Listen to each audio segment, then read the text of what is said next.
अध्याय 2 भगवद गीता श्लोक नंबर 10। न त्वेवाहं जातुनाशं न त्वं मे वेदनापरा न च न भविष्यामः सर्वे वयं तथा। ये एकदम ऐसा प्रश्न है जो हर देश काल हर टाइम फ्रेम में एकदम सटीक होता है। पूछिए, बोलिए। तो इसमें भगवान ने सब बात कह दी, इसी में कह दी। कहा कि हर युग में तुम रहोगे, मैं रहूँगा, ये सब सिस्टम रहेगा, ये कमियां रहेंगी, अच्छाइयाँ रहेंगी, बुराइयाँ रहेंगी। तो हम आखिर सुधार क्या रहे हैं? हम सुधार रहे हैं अपने दुख को। कृष्ण को अर्जुन यही तो कह रहे हैं ना कि अर्जुन, हर युग में दुनिया है, तू है और मैं हूं। ये तीन कौन है, इनको समझना पड़ेगा। बड़ा अच्छा प्रश्न है। सांख्य योग से प्रश्न करा है कि कृष्ण अर्जुन को आरंभ में ही, दूसरे अध्याय में ही उच्चतम ज्ञान देते हुए कहते हैं, अर्जुन ऐसा कोई समय कभी रहा है क्या कि ये ना रहे हो, या तू ना रहा हो, या मैं ना रहा हूं। ये तीन कौन है? कोई इस पे कहना चाहेगा ये तीन कौन है? ये तीन है आत्मा, मन और संसार। कृष्ण है आत्मा, अर्जुन है मन, और आसपास जो ये विस्तृत दिखता है इसको कहते हैं संसार। मन के एक ओर है संसार और मन के पीछे है आत्मा। मन के आगे क्या है? संसार। मन के पीछे क्या है? आत्मा। मन की आंखें संसार की ओर हैं, तो मन किस में खोया रहेगा? जाहिर सी बात है, संसार में। आत्मा मन का स्रोत है, पर वो मन के पीछे है, तो मन को दिखाई नहीं देती। तो मन उसमें लगातार लिप्त रहता है संसार में, नतीजा दुख पाता है। अब प्रश्न ये है कि जब ये तीनों हमेशा से हैं, तो फिर आदमी को कुछ करके हासिल क्या होगा? हासिल यही करना है कि अगर अभी पाँव में दर्द है तो दर्द मिटाना है। दुनिया में दुख हमेशा से रहा है। गौतम बुद्ध का पहला आर्य वचन था, जीवन दुख है। लेकिन क्या इसका यह मतलब है कि जब आपके पेट में दर्द होता है तो आप कहते हैं कि जीवन तो दुख है ही, दवाई क्या लेनी है? जीवन दुख है क्योंकि हमने उसको ऐसा बना रखा है। इसीलिए चौथी बात जो बुद्ध कहते हैं वो ये है कि दुख से मुक्ति पाई जा सकती है। मन संसार में खोया रहता है क्योंकि अज्ञान में घिरा हुआ है, लेकिन मन को शांति, मुक्ति, आनंद भी मिल सकता है अगर जरा वो भीतर की तरफ मुड़े। ये बात गूढ़ है, अर्जुन की समझ में भी नहीं आई थी, इसीलिए आगे के 16 अध्याय और बोलने पड़े। श्री कृष्ण ने तो उच्चतम बात शुरू में ही बता दी थी, पर अर्जुन को भी कुछ जची नहीं। तो फिर उन्होंने कहा छोड़ो, फिर तुम्हें और बातें बताते हैं। लो सुनो, फिर तुम कर्म योग सुनो, कर्म संन्यास सुनो, भक्ति योग सुनो, विभूति योग सुनो। फिर और बातें बताई, पर जो मूल बात है, ऊंची से ऊंची बात है, वो यही है। अगर हम ये जान ही जाएं कि शांति आगे नहीं है, पीछे है, तो न जाने कितनी समस्याएं अपने आप हल हो जाएं। हम जो चीज़ें दुनिया में ढूंढ रहे हैं वो वहाँ नहीं है, वो हैं पर कहीं और हैं। उन चीज़ों को पाने पर हमारा हक भी है, पूरा अधिकार है, पर वो वहाँ नहीं मिलेंगी जहाँ हम उनको ढूंढ रहे हैं। अंततः तो सबको चैन ही चाहिए, सुकून ही चाहिए ना।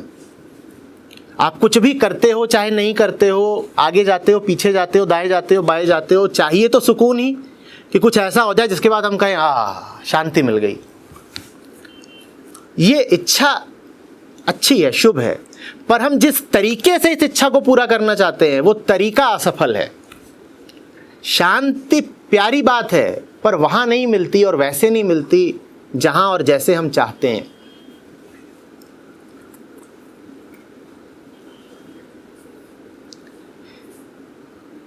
श्रीमद् भगवद गीता में कृष्ण अर्जुन संवाद वास्तव में मन और आत्मा का संवाद है।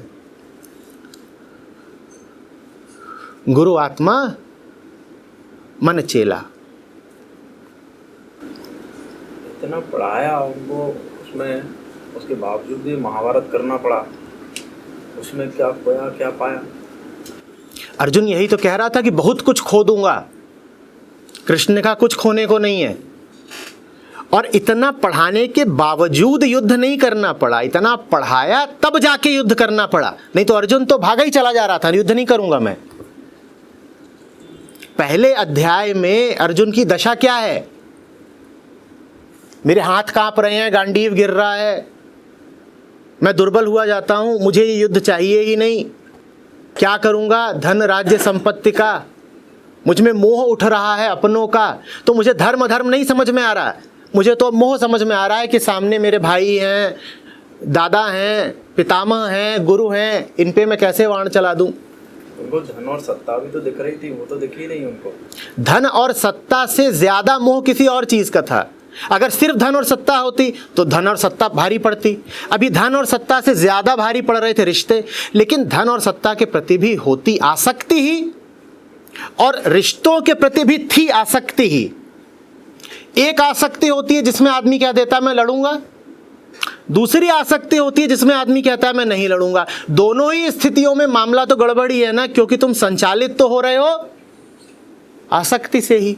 कृष्ण ने कहा ना, बात यहां ये नहीं है कि किससे लड़ रहे हो, बात यह है कि धर्म किस तरफ है। और अगर धर्म कहता है कि इस समय संघर्ष आवश्यक है तो संघर्ष करो, अपना मोह पीछे रखो। मोह अर्जुन पीछे रख पाए, इसके लिए अर्जुन को बहुत कुछ समझाना पड़ा, बताना पड़ा कि अर्जुन तू है कौन, तेरे लिए क्या कर्तव्य है और क्या है जो बिल्कुल अनावश्यक है। एक सही सम्यक कर्म में अर्जुन उतर सके, इसके लिए अर्जुन को पूरा गीता ज्ञान देना पड़ा। गीता वास्तव में हमारी कहानी है, हम सब अर्जुन हैं, हम मन है ना, हमने कहा अर्जुन माने मन, हम सब मन हैं। और मन वो जो भटका हुआ है, जो अनिश्चित है, जो नहीं जानता कि क्या करे, संशय में है। और कुछ करना जरूर है क्योंकि सामने कोई प्रतिपक्षी खड़ा है, रणभूमि है, करना कुछ है, क्या करें ये नहीं समझ में आ रहा, लड़ें कि भाग जाएं, संधि कर लें, करें क्या। उस समय पर मन को कोई चाहिए कृष्ण जैसा गुरु जो उसको बता सके कि क्या करना है। ये पूरी गीता है, वो हमारी ही कहानी है। कृष्ण और अर्जुन हमसे बाहर कहीं नहीं है। उन्होंने पाया क्या? उन्होंने आसक्ति से मुक्ति पाई। खोया तो बहुत कुछ था, पाने खोने के लिए कुछ है नहीं। यही तो कृष्ण समझा रहे हैं कि तू जिसे पकड़े बैठा है वो व्यर्थ बात है अर्जुन, तू मोह को पकड़े बैठा है वो व्यर्थ है। मुक्ति पा मोह से, ये पाया अर्जुन ने। क्या पाई? मुक्ति पाई। राज्य नहीं पाया, वो छोटी बात है। प्राथमिक बात यह है कि अर्जुन ने बोध पाया और मुक्ति पाई।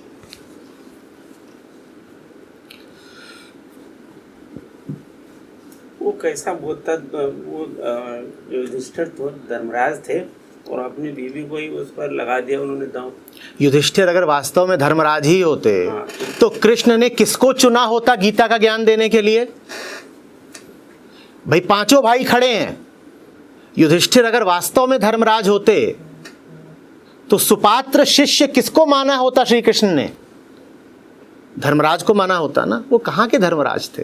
वो धर्मराज नहीं थे, वो प्रथाराज थे। धार्मिक तो सिर्फ अर्जुन हुआ। जो कृष्ण के पास जाए वही धार्मिक है। जो कृष्ण से दूर खड़ा है अपना धर्म लेके, वो कहां से धर्मराज हो गया? धार्मिक तो वास्तव में सिर्फ अर्जुन हुआ, क्योंकि अर्जुन ने कृष्ण को चुना। अर्जुन ने कृष्ण का शिष्यत्व स्वीकार किया, कृष्ण के कहने पर अपना जीवन चलाया। युधिष्ठिर तो अपना ही रूढ़िवादी धर्म लेकर के चल रहे थे और उनके धर्म ने ये सब करवा दिया कि 5 बार पहुंच गए जुआ खेलने, और राज्य और भाई और पत्नी सब दांव पे भी लगाए। ये कहां का धर्म है? उस समय जब उसके साथ द्रौपदी के साथ में सब हो रहा है तो सारे सब वीर थे, सब बैठे देखते रहे। सब बैठे देखते रहे। तो फिर बाद में लड़ाई का मतलब क्या रहा? भाई मतलब यही रहा कि जब तक तुम्हारे पास कृष्ण नहीं है तो तुम्हारी यही हालत रहेगी कि पत्नी सामने है, उसका चीरहरण होता रहेगा, कुछ कर नहीं पाओगे। पत्नी ने भी गलती कर दी, वो पतियों के सहारे बैठी थी। किसी पत्नी को कोई पति बचा नहीं सकता और न कोई पति अपनी पत्नी के किसी काम आएगा अगर कृष्ण नहीं मौजूद हैं। 5 पति फिर द्रौपदी की नहीं सहायता कर पाए। सहायता करने कौन आए? कृष्ण आए। आपको भी अगर अपने परिवार की सहायता करनी है तो खुद बहुत मत उत्सुक हो जाइएगा कि हम ही सब कर डालेंगे, कृष्ण की मदद लीजिए। वरना आप में चाहे भीम जैसी शक्ति हो, चाहे अर्जुन जैसा कौशल हो, चाहे युधिष्ठिर जैसा ज्ञान हो, आप भी अपने सगों के, मित्रों के, परिवार के बहुत काम नहीं आ पाएंगे। प्रत्येक जीव के काम तो कृष्ण को ही आना है, कृष्ण माने सत्य। तो द्रौपदी के भी काम कृष्ण ही आए। वो 5 पति बैठे हुए हैं, मदद दे रहे हैं कृष्ण। वो भी धर्म का पालन कर रहे थे, वो हार चुके तो वो कहे वो धर्म का पालन नहीं कहलाता। धर्म मात्र एक होता है, सत्य की तरफ बढ़ना। इधर उधर की परंपराओं का और वचनों इत्यादि का पालन करना धर्म नहीं कहलाता।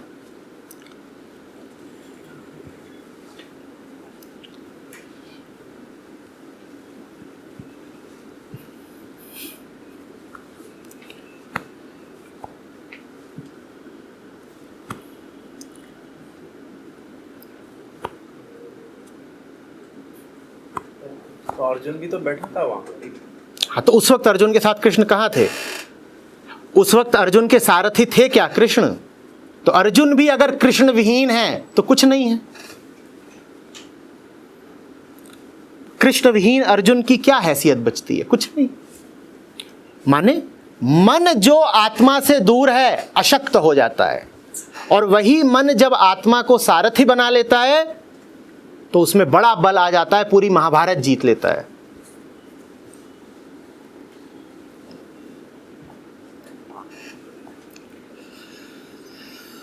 क्रोध करना चाहिए। वो निर्भर करता है कि किसके द्वारा उठ रहा है क्रोध। 50 तरह के क्रोध होते हैं। एक क्रोध वो भी था जो कृष्ण ने दिखाया था कि रथ का पहिया उठा के भीष्म की ओर बढ़ चले थे, और एक क्रोध वो भी होता है जो दुर्योधन को आता है। क्रोध करते समय आप हैं कौन?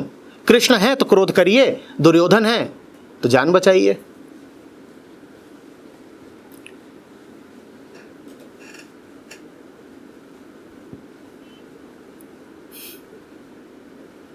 आज की बात की शुरुआत ही हमने इससे करी कि मैं पूछूं, जब भी कोई आवेग हावी हो, किस पर हावी हो रहा है, उसे क्या मिलेगा? थोड़ी देर को रुककर अपने आप से सवाल पूछना बहुत ज़रूरी होता है। अभी मैं कौन हूँ, और जो हूँ मैं वो क्या पाने की इच्छा रखता है, क्या खोने से डरता है? ये आत्मजिज्ञासा बहुत ज़रूरी है।